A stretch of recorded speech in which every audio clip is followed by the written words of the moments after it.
약속 시간에 늦어서 과속을 하며 차를 몰고 있었습니다.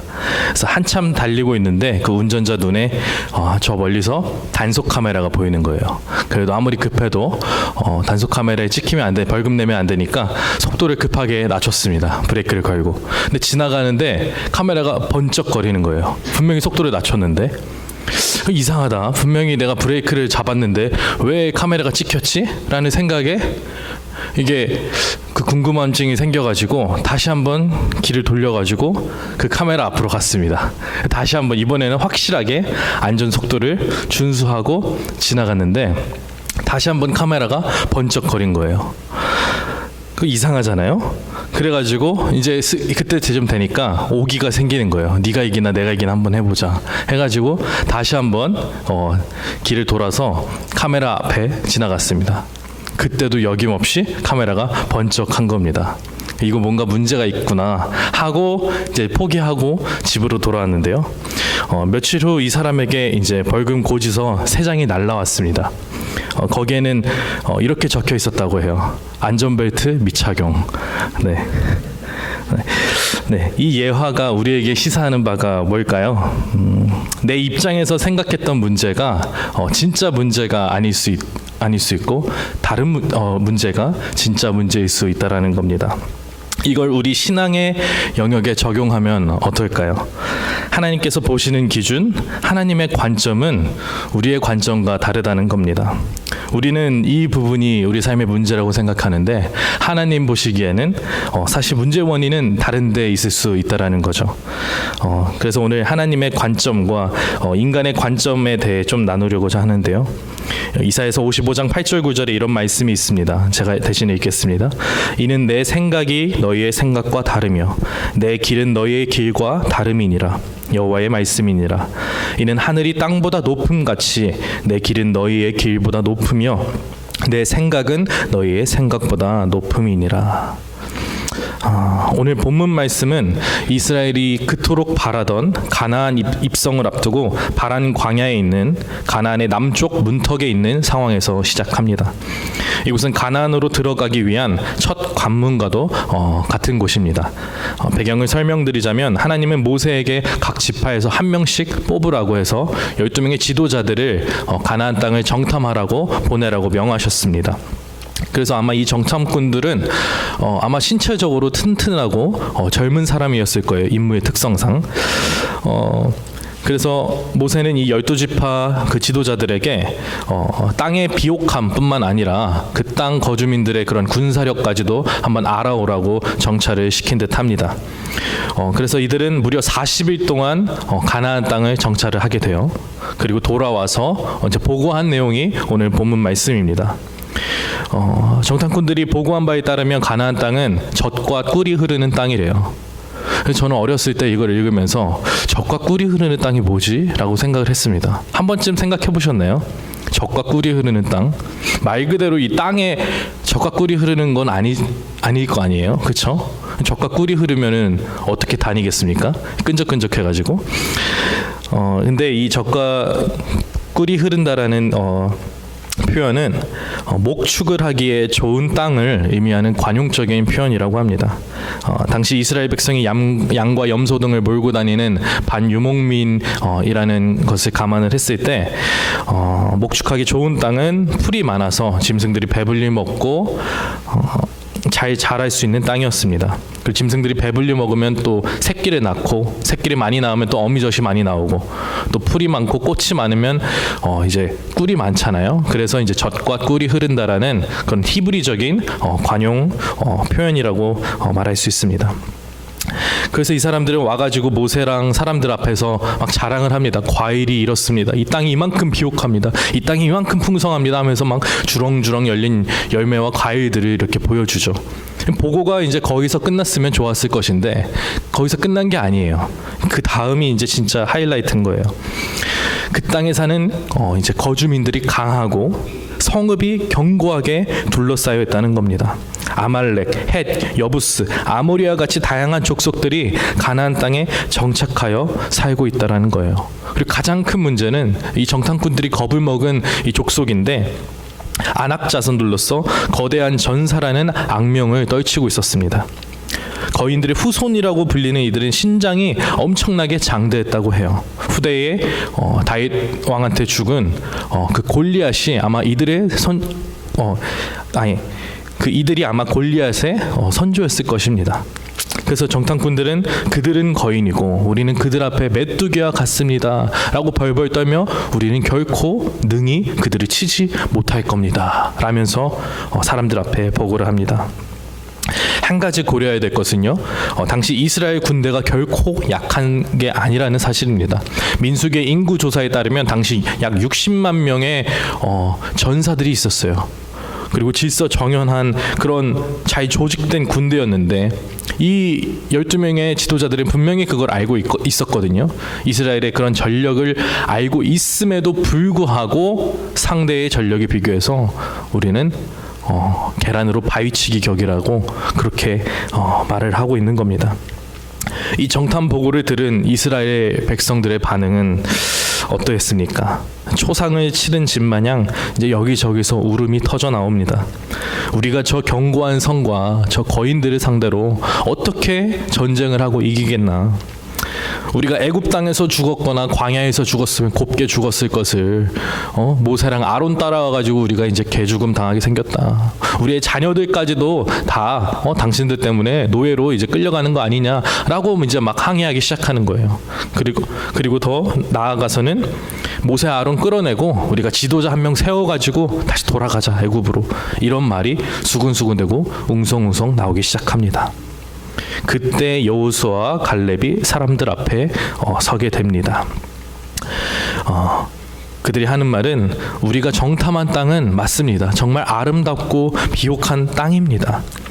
그리고 그것을 지키는 자들도 거인과 같은 자들입니다. 하지만 우리에게는 여호와 하나님이 함께 하시니 그들을 두려워하지 마십시오. 그들은 우리의 밥입니다. 우리는 능히 해낼 수 있습니다 라고 선포하고 있습니다. 하지만 그 소리를 들은 이스라엘 백성은 귓등으로 들은 채 만치 하고 돌로 쳐 죽이려고 했었죠.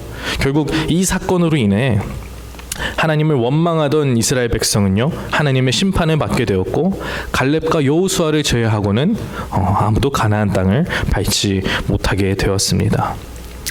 이 이야기에서 제가 여러분과 조금 더 깊게 나누고 싶은 지점은 여호수아와 갈렙과 나머지 정탐꾼들이 다른 이유입니다. 왜 이들이 이렇게 상반된 보고를 하게 되었는가? 결코 할 수 없다는 10명의 정탐꾼과 능히 할 수 있다는 갈렙과 여호수아, 이들은 같은 시간 그리고 같은 것을 보고 듣고 느꼈습니다. 그런데 어쩌면 이들은 이렇게 다른 결과를 가지고 나온 걸까요? 무엇이 그들로 하여금 다른 생각을 하게 한 것일까요? 저는 그것이 바로 관점이라고 생각합니다. 그 관점의 차이이죠. 10명의 정탐꾼들은 나름 합리적이고 객관적인 판단을 했을 거예요. 각 지파를 대신하는 지도자 한 명을 뽑는데 과연 허무맹랑한 사람을 뽑았을까요? 아니죠. 각 지파에서 가장 똑똑하고 현명하고 지혜롭고 판단 잘하는 사람 뽑아가지고 보냈겠죠. 근데 그런 사람들이 가가지고요, 판단을 한 겁니다. 우리의 전력으로는 이거는 계란으로 바위치기 격이라는 거예요. 가면 우린 개죽음이고 그냥 끝나는 거니까 절대 하면 안 된다고 말을 하고 있는 겁니다. 근데 문제는요, 그들의 결론에는요, 하나님의 관점이 반영되지 않았다라는 겁니다.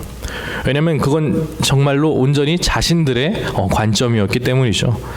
반면 여호수아와 갈렙은 언약을 지키시는 신실하신 하나님을 신뢰함으로써 하나님의 관점으로 가나안 땅을 바라보았습니다. 그렇게 세상과 인간의 눈으로 바라볼 때는 거인과 메뚜기로 보이는 싸움이 그들의 눈에는 자신들의 먹잇거리에 불과하지 않는다는 담대한 결론에 도달한 것입니다. 갈렙과 여호수아는 현실을 강조한 정탐꾼들과 달리 신실한 하나님의 언약과 하나님의 권능을 강조한 거예요. 그래서 하나님의 약속을 기억하라고 하죠. 오직 여호와를 거역하지 말라. 여호와는 우리와 함께 하시느니라. 그들은 우리의 밥이라. 그들을 두려워 말라라고 고백할 수 있었던 겁니다. 본질적으로 이 문제는 이스라엘 군대의 힘과 이에 맞서는 가나안 군대의 힘을 가늠하는 문제가 아니었습니다. 누가 더 키가 크고 누가 더 큰 성읍을 가지고 있느냐도 아니었습니다. 누가 더 좋고 많은 무기를 가지고 있느냐도 아니었습니다. 궁극적으로 인간의 권능과 계산에 의존하는 그와 같은 것들은 여호수아와 갈렙의 관심의 대상이 아니었습니다. 핵심은 하나님이 우리와 함께하고 있느냐 아니면 하나님이 우리와 함께하고 있지 않느냐 하는 것이었죠. 결국 하나님의 관점을 소유한 자와 세상의 관점을 소유한 자의 차이가 이렇게 극명하게 갈리게 되는 것입니다. 오늘날 우리에게도 이 질문이 동일하게 적용이 됩니다. 나는 하나님의 관점을 소유하고 있는가 아니면 세상의 관점을 소유하고 있는가? 여러분 어떠한 관점에 더 익숙하십니까? 하나님의 관점은 무엇일까요? 나의 생각과 내 뜻을 내려놓고 잠잠히 그분의 뜻을 구하며 순종하는 게 아닐까 생각해 봅니다. 앞서 이야기했던 단속 카메라 이야기에서 차를 몰았던 운전자는요 자신의 관점에서 속도가 문제라고 생각했습니다. 하지만 실상은 그것이 문제가 아니었죠. 속도가 아니라 안전벨트 착용 여부였습니다. 이처럼 하나님의 관점에서는요 겉으로 드러나는 우리 행위가 아니라 마음의 중심이 문제입니다. 돈으로 치면 얼마를 버느냐가 아니라 어떻게 사용하느냐입니다. 재산의 많고 적음이 아니라 주신 재물을 얼마나 이웃과 하나님 나라를 위해 사용하냐입니다. 얼마나 높은 직책에 오르냐가 중요한 것이 아니라 가정과 일터, 공동체에서 얼마나 선한 영향력을 끼치느냐입니다. 이것이 바로 하나님의 관점입니다. 우리가 이러한 하나님의 관점을 갖게 되면 어떠한 일이 일어날까요? 다들 비행기 타보신 적 있죠? 지금 이 미국에 계시다는 것은 적어도 최소한 한 번은 비행기를 타셨다는 것을 뜻합니다. 비행기를 우리가 타면은 그 창문을 한번 바라보잖아요. 그러면은 그렇게 컸던 집도 자동차도 뭐 건물도 빌딩도 산맥도 어느 순간요 레고처럼 조그맣게 보여요. 와 저게 이렇게 조그만해지네 라고 감탄하면서 보던 기억이 있습니다. 마찬가지로 우리가 하나님의 관점을 갖게 되면 우리의 인생을 둘러싼 문제들도 더 이상 우리를요 제압하지 못하게 됩니다. 우리를 둘러싼 문제들이 더 이상 이제 그렇게 우리를 압도하거나 크게 삼키지 못하게 되는 거죠. 저도 이제 미국에 온 지 어느덧 2년이 된 것 같습니다. 거의 2년이 딱 됐는데 그 절반 이상은 코로나 시기를 겪었어요. 네, 그래 공부하러 이렇게 왔는데 어떤 분들 이제 한국에서나 이제 여기서나 지인들이 아유 어떡하냐고 여기까지 와가지고 코로나 겪어가지고 제대로 공부도 못하고 하면은 그 얘기를 들으면은 맞는 말이에요. 그 말이 틀린 말이 아니거든요. 저도 이제 생각을 하다 보면은 아 이게 내가 지금 뭐 하고 있는 건가, 제대로 공부를 하고 있는 건가, 온라인으로만 때로 할 때면 솔직히 이제 답답하기도 하고, 그리고 또 혼자 있잖아요. 또 가족은 다 한국에 있고 이러다 보니까 외롭기도 하고, 또 친구들은 이제 한국에 있는 친구들은 보면 다 이제 목사 안수 받고 나만 뒤처지는 게 아닌가, 막 이런 생각들이 현실들이요 막 문득문득 겹칩니다. 그리고 그런 말이 틀린 게 아니잖아요. 그리고 또 뭐 혼자 결혼은 답도 없어 보이고 여기는 사람도 없구나. 아 이거 큰일 났다. 뭐 이런 생각도 들고요. 이게 틀린 말이 아닙니다. 근데 그럼에도 불구하고 제가 가지고 있는 하나님의 관점과 생각은 오늘날까지 선하신 하나님이 저를 인도하셨다는 겁니다. 그리고 저의 앞길은 당장은 보이지 않지만 지금 제가 가지고 있는 건 아무것도 재산과 물질도 내세울 것도 없고 백도 없지만 지금까지 저를 인도하신 하나님께서 앞으로도 인도하시리라는 그 신실하신 하나님에 대한 믿음이 있기 때문에 낭망하지 않고 좌절하지 않을 수 있는 겁니다. 이처럼 관점의 변화는요 우리의 삶을 변화시키는 힘이 있습니다. 관점의 변화만으로 우리는 삶의 모든 순간에 마주하는 문제들을 바라보는 시각이 변화되게 되는 것입니다. 이 관점의 변화를 잘 나타내주는 예화가 있는데요.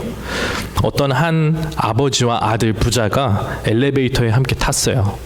근데 한 4살, 5살 되는 조그만한 아이입니다. 근데 엘리베이터에 탔는데 사람이 꽉 차 있습니다. 어른들이. 10,000원 엘리베이터였어요. 아버지의 손을 잡고 아들이 탔는데 그 아들의 보는 시야가 어땠을까요? 엘리베이터 타면 꽉 막혀 있겠죠. 엘리베이터 앞에 어른들이 있고 뭐 기껏해야 어른들 엉덩이만 이렇게 자기 얼굴에 있겠죠. 그게 답답한 그런 상황일 텐데, 근데 만약에 아빠가 아이를 안아서 이렇게 들어준다면 어떨까요? 그러면 아이는 아빠와 같은 관점을 가지고 보게 될 겁니다. 더 이상 답답하지 않게 뚫린 그런 시야를 보게 될 것입니다. 저는 관점의 변화란 이런 것 같습니다. 내가 보이지 않을 때에 아빠에게 안아달라고 말하고 아빠의 관점으로 보는 것입니다. 마찬가지로 우리가 보이지 않을 때에 하나님께 도와달라고 요청을 하고 하나님의 관점으로 보는 것이죠.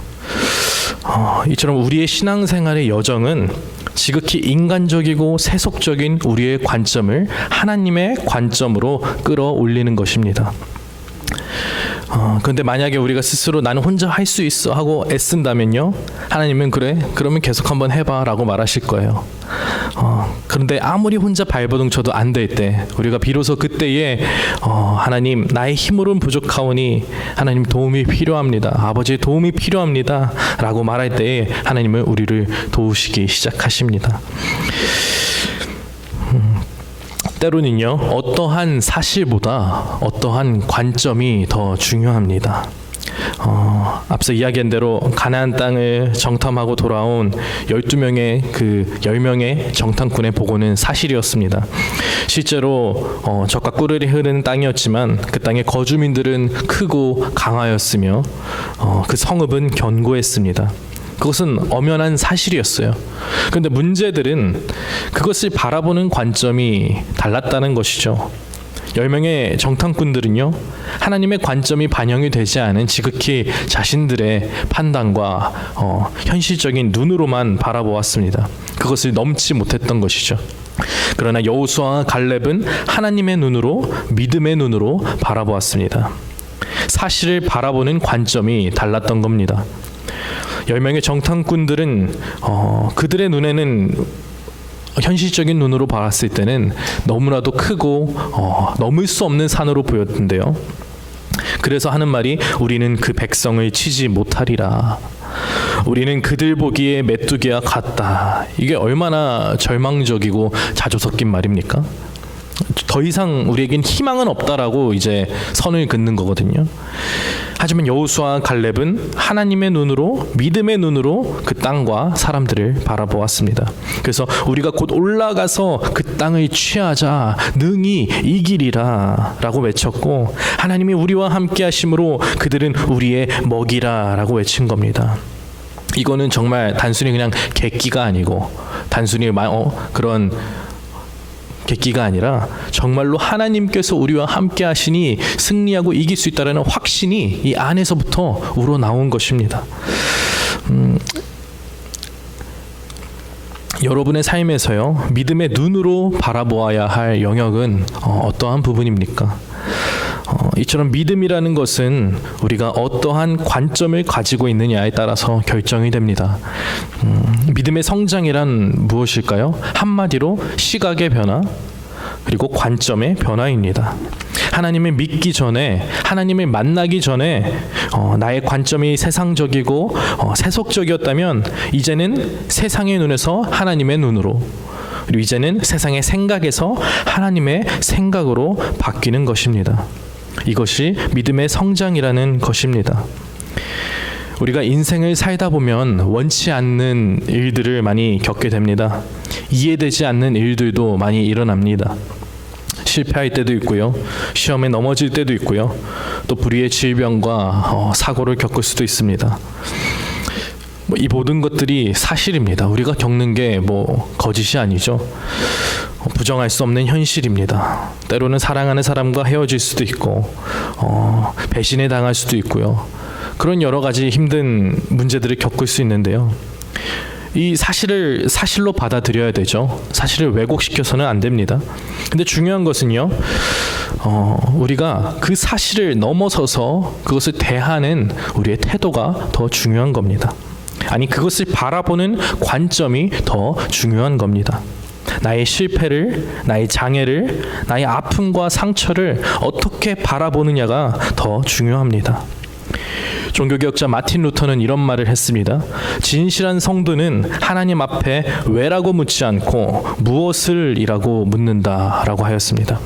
진실한 성도는 하나님께서 왜 나에게 이런 일을 주십니까? 라고 하는 것이 아니라 하나님께서 나에게 무엇을 원하십니까? 하나님께서 지금 내가 무엇을 하기를 원하십니까? 라고 질문할 수 있어야 된다는 거예요. 여러분 어떻습니까? 여러분 어떠한 일을 닥쳤을 때에 내가 이해하기 힘든 그런 상식적이지 못한 일을 겪었을 때에 왜 나에게 이런 일이 일어납니까? 왜 나에게만 하나님 이러시는 겁니까? 라고 하십니까? 아니면 하나님 지금 내가 이 상황에서 무엇을 하기를 원하십니까? 라고 하십니까? 이 두 질문에 따라서요, 내가 세상의 관점에 더 가까운지 하나님의 관점에 더 가까운지 갈릴 겁니다. 내 관점을 포기하고 하나님의 관점을 가지고 문제를 보고 사건을 보고 결단하는 것을 바로 신앙입니다. 문제는 이 세상에서 우리가 살아가면서 유한한 육체의 옷을 입고 살아갈 때에 우리들은 세상의 관점에 영향을 받을 수밖에 없다라는 사실이에요. 세상의 미디어, 문화, 환경 등에 노출되면요, 나도 모르게 자연스럽게 세상의 세속적인 관점에 물들기 일쑤입니다. 세상에서는 말하죠. 너는 너무 늦었어. 이미 늦었어. 라고 말하죠. 넌 결코 할 수 없어. 다 끝났다. 너한테 왜 이런 질병이 생겼냐? 왜 이런 실패와 왜 이런 사고가? 어떻게 너한테 이럴 수 있겠냐? 사람들이 하는 그런 세상의 소리가 우리에게 들립니다. 하지만 우리에게는요, 하나님의 소리와 관점이 더 필요합니다. 하나님의 관점은 끝날 때까지 끝난 것이 아니다. 하나님이 나와 함께 하신다. 세상을 두려워 말라. 세상은 나의 밥이다. 라는 여호수아와 갈렙의 고백이 우리에게 필요한 것입니다. 그렇기 때문에 더더욱 우리는 날마다 말씀을 묵상하며 기도로 깨어 있어야 합니다.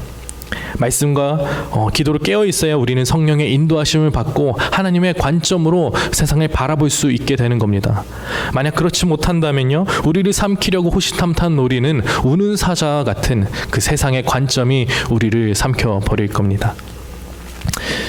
오늘 본문 말씀을 보며 우리는 신앙생활이 무엇인가 하는 것을 다시 한번 생각하게 됩니다. 신앙생활은 매일 매 순간 매 사건을 대할 때마다 하나님의 관점에서 생각하고 행동하는 것을 말합니다. 우리는 모든 것을 하나님의 관점으로 판단하고 행동해야 합니다. 우리의 가정에서, 우리의 일터에서, 그리고 교회에서의 섬김도 오직 하나님의 관점에서 바라보고 그 뜻을 따라 순종하며 감당해 나가야 합니다. 그러한 축복이 저와 여러분에게 있기를 주님의 이름으로 간절히 축복합니다. 아멘. 함께 이 시간 기도하겠습니다.